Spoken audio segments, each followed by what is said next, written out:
अस्सलाम वालेकुम दोस्तों, मैं तुहाडा भरा मियाँ मुहम्मद अफसल गट्टू ते तुसीं वेखदे पे हो डिजिटल किसान पाकिस्तान। ते किसान दोस्तों आ चेक करो जी, हवा ते हल्की बारिश नाल कणक पई है डिग गए ते हुणी निसरी है।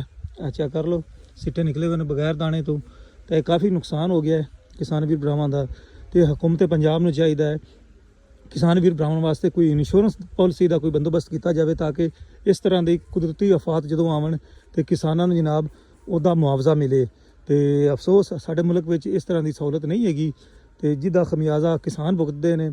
तो किसान जिहड़े ने कभी उन्होंने बीज 2 नंबर लभ जाते हैं, कदे जनाब दवाइयां 2 नंबर लभदियां ने, तो कोई चैक एंड बैलेंस नहीं हैगा। तो अगर कोई कुदरती आफात आ जाती है जिस तरीके है हुण वेख सकते हो भी कणक का की हाल हो गया है। हाली ये दाना पैना है तो ये जी औसत पैदावार है ये बिल्कुल जी घट जाएगी। तो जिथे 50 मन निकलनी सी 30 मन निकलेगी तो कोई जिम्मेवार नहीं हैगा।